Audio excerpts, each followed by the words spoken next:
Welcome back, my friends, to the show that never ends, and a very happy birthday to my remaining brother, Bill Davidson, who is 1,000,000 years old today. Bill, you're the best brother anybody can have, and it was good to drive down to see you the other day, even if it was 1,000,000 miles down to deepish Ashford in Kent to see you with, amongst other things, your ex-wife Sylvie, who I've not seen for 40 years, and my niece Sylvie, Mark the ex-bootneck, and of course, Billy, your wife, and a few others, and your son, Billy. It was really lovely to spend 5.5 hours in a bloody car to come down to have a cup of warm wine and a soggy sausage roll. Happy birthday, mate.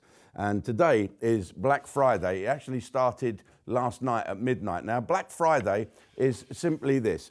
How that's not been changed yet, how people have said you can't say that, you've got to say it's a Friday of colour. But what we're doing, I mean, we have got a shop, you can go and get your Christmas presents. Oh, and you can also get my new DVD, Swimming Against the Tide. I love a DVD, never mind downloads, and I can sign it, it's there, look at that. That goes in someone's stocking, doesn't it? It's not much, you know, 3,000 or 4,000 quid to buy. Anyway, so you can get on this Friday of Colour life membership to Ustream for 150 quid. That's 25% discount. 150 quid. You can have it for life or as long as I live. Probably just better to just book for 3 months. Anyway, so Christmas is coming up. Have you seen any lights yet? I saw some lights and a tree last night. I thought it was a little bit early. But there you go. So off you go and get my new DVD. Oh, and it's my birthday next month as well, 13th of December. But I'm celebrating at the Grand Cafe in Southampton on the evening of December the 10th with Mike Osmond. It is a gig, so to speak, but people can, you know, go there. A lot of locals pay, a lot of people I know. I think you buy a table, I think it's 100 quid, plus food. You get your food and all that shit with it. And we raise money for charity. And it is at the Grand Cafe in Southampton, me and Mike Osmond strutting our stuff. And please do not forget oh, this is causing a bit of a stink actually, I might need your help. So I've planned, and still are planning, to do a live broadcast, a concert broadcast from here with Danny Postil, here he is, Jerry Kay, here he is, yes. Oh, we're so diverse here, bald people, and hairy people. Yes, you wonder what I was going to say then. So I think Ofcom are getting their asses are twitching already because of Jim Davidson going live to the world. They are getting very twitchy, and you can help. And I'm not just meaning this, because I need to tell them I've got a big audience who want to see this type of thing. So you can buy a virtual ringside seat by going to ustream.com. Okay? In fact, here it is again, because I think it's so good. Here's my hysterical ad, and come back dead afterwards. I've got something to say that you're going to like. Hi everybody, Jim Davidson here, and I'm so excited because I'm about to do a live broadcast all round the world. Yes, live. First live TV performance in 40 years. Yes, I'm going live. Don't you worry about that. 18th of December, 8 o'clock GMT. Me, live, all over the world. Or providing the Australians can get up at 7 o'clock in the morning to watch it, to have a laugh. Yes, the script has been done, and I'm ready to rock. Jim Davidson live. I can see the headlines the next day. Can't wait to see people's faces. Look, they were just jokes, okay? I didn't mean any harm, they were just jokes. Prison? Oh well, back to the drawing board. Watch the Ustream Comedy Special, live from London, 18th of December at 8 o'clock GMT. Go to ustream.com and buy your virtual ringside seat now. It's your one and only time to see this fantastic show with special guest stars Danny Postil and Jerry Kay. Jim Davidson and guests, absolutely, genuinely live.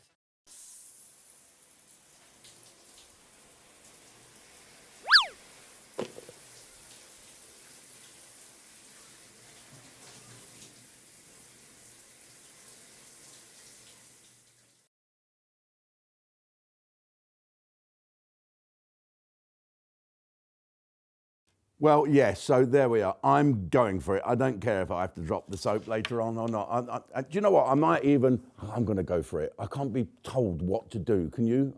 I don't like it. I saw a thing this morning. There was a woman on the, you know, these little reels that come up, and she's talking to the camera, and she was talking to other women. Do not treat your husband or your partner like he's one of your children. Yes. I saw another thing as well, saying sign the petition that we want for an election. Well, I've signed mine. It's up to you if you want to sign yours. I might sign it again if I can, live on air. I won't be quite like Lee Anderson, who ripped his TV license up. Well, there you go. These boys are looking for reform. They've certainly got it. Well, here's another brick in the wall, or another feather in the cap for the wokerati of the female department. It's now got to the stage, it has got to the stage now that any man in his right mind must surely go out of his way to ignore females forever. I don't mean ignore them, but don't speak to them if you don't have to. Don't look them in the eye. Don't ask them to get you a burger or pass the salt. Don't ask them for a drink if they're a barmaid, because you're bound to upset some stupid fucking Jew-on snowflake with a chip on her shoulder who's going to complain about sexism. There, I've said it now. And what's prompted this outrageous alternative view from Jim Davidson, the non-sexist friendly comedian? Well, Gregg Wallace, you know the baldy man who's famous for eating on MasterChef? Well, apparently, right, he's been suspended by the parent company of MasterChef, the one that makes it for the BBC. They sound rather Indian, actually, so I don't think he's been suspended. He's been taken away. But guess what? No, not letting his hair fall into the soup because he hasn't got any, but for telling jokes that upset certain people.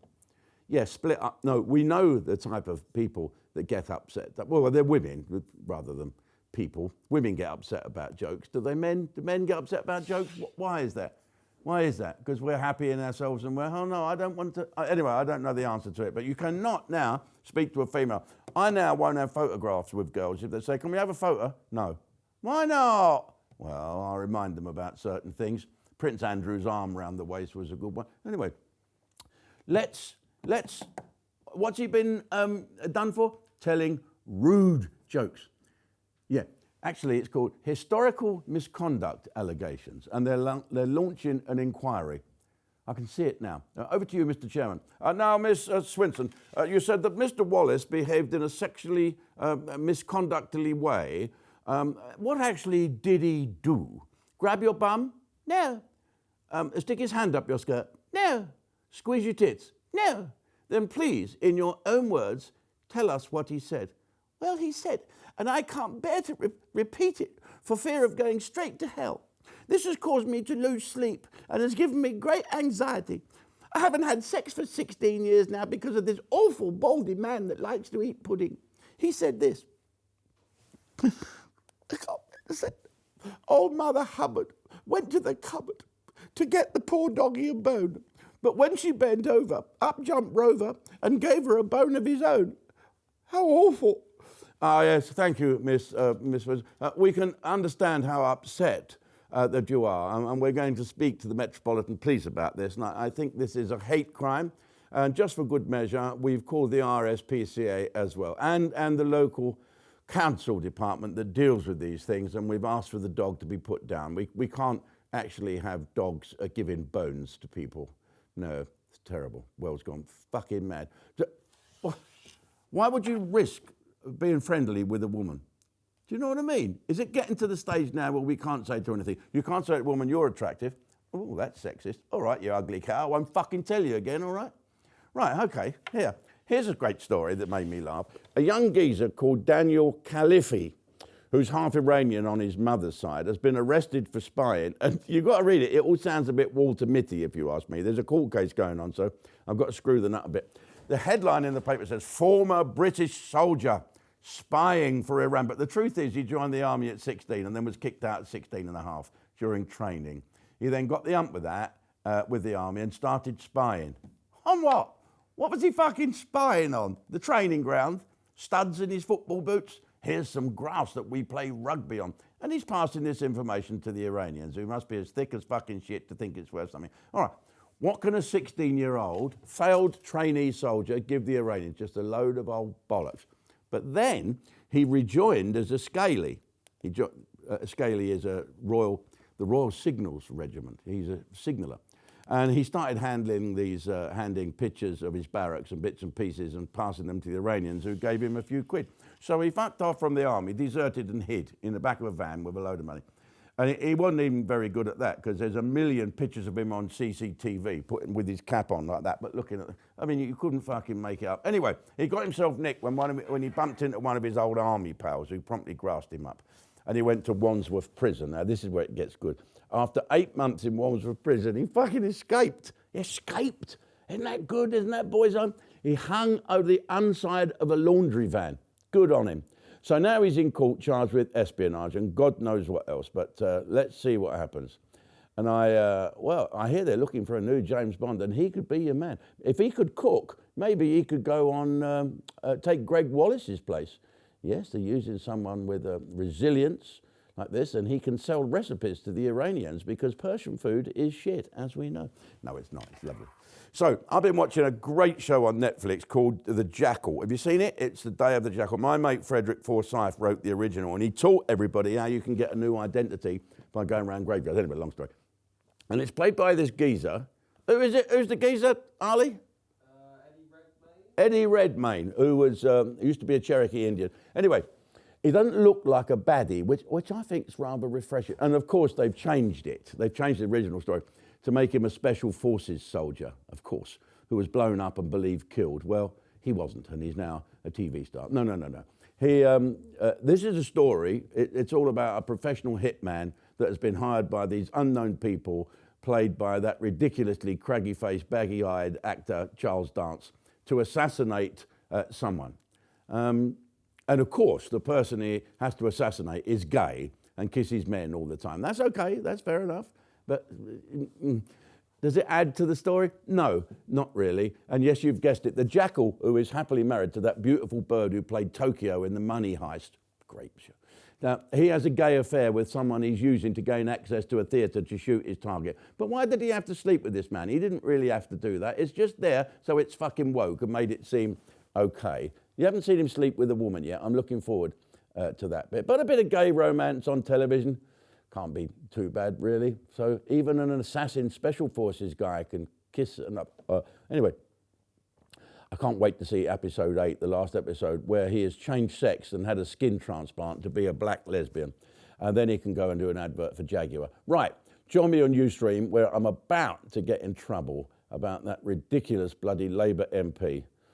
He stood up at Prime Minister's Question Times to get Sharia law established. Basically, he wants Sharia law. Well, he can go fuck himself. Oh, did I actually say that? Oh, that's me banned from going on MasterChef now. I've said a rude thing. On the 28th, 29th and 30th, yes, it's Black Friday, 3 days of it. You can get a lifetime membership of Ustream for £150. You can't say fairer than that. Just go to ustream.com, sign up, select a lifetime membership and use the code BF-Lifetime50. That's Bravo Foxtrot Lifetime 50 to claim your discount. Have it.